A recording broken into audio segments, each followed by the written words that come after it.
Bonjour à toutes, bonjour à tous. Merci de nous rejoindre pour l'essentiel de l'information de ce dimanche. Une commission nationale chargée de la révision des subventions publiques sera installée fin mai prochain. Le président Tebboune a fait l'annonce hier à la télévision nationale. Il s'agit de passer de subventions généralisées vers des subventions ciblées en application de l'article 187 de la loi de finances 2022. Le procès de Shafiq Midjahed qui devait avoir lieu ce dimanche au tribunal Sidi Mohamed d'Alger a été renvoyé au 8 mai prochain.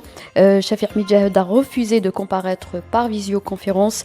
Il s'agit du deuxième renvoi de ce procès qui devait avoir lieu le 17 avril dernier. Pour rappel, Shafiq Midjahed est en détention provisoire depuis 11 mois et demi. Le tribunal a rejeté la demande de sa libération provisoire malgré la dégradation de son état de santé. Dans l'actualité de football, le sélectionneur de l'équipe nationale de football, Djamel Belmadi, a annoncé officiellement la poursuite de sa mission à la tête de la barre technique des Fennecs, et cela jusqu'en 2026. Le coach de l'équipe nationale l'a affirmé ce dimanche dans un entretien publié sur la chaîne YouTube de la FAF. Toujours dans le sport, la Fédération algérienne de football devra payer une amende de 3 000 francs suisses sur la décision de la commission de discipline de la Fédération internationale de football. L'information a été rapportée hier soir par le quotidien arabophone Al-Khabar.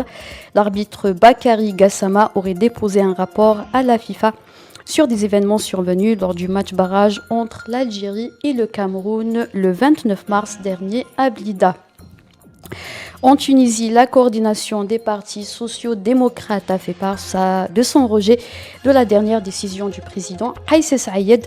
Il s'agit d'un décret-loi modifiant la loi organique et la composition de l'instance supérieure indépendante pour les élections. Les membres de cette dernière seront désormais désignés par le président de la République.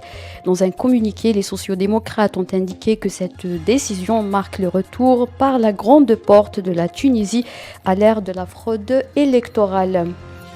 En France, les Français élisent ce dimanche leur prochain président. La bataille électorale de ce second tour se joue entre la candidate du Rassemblement national Marine Le Pen et le président sortant et candidat de la République en marche Emmanuel Macron. Le taux de participation s'est élevé à midi à 26,41%. Dans l'actualité de la guerre en Ukraine, l'ONU a appelé ce dimanche à une trêve immédiate dans la ville de Mariupol pour permettre l'évacuation des civils.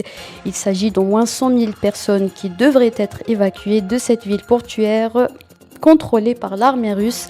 Il est prévu également que le secrétaire général de l'ONU, Antonio Guterres, se rende mardi 26 avril en Russie, où il sera reçu par le président russe Vladimir Poutine. C'est la fin de ce flash. Merci de nous avoir suivis.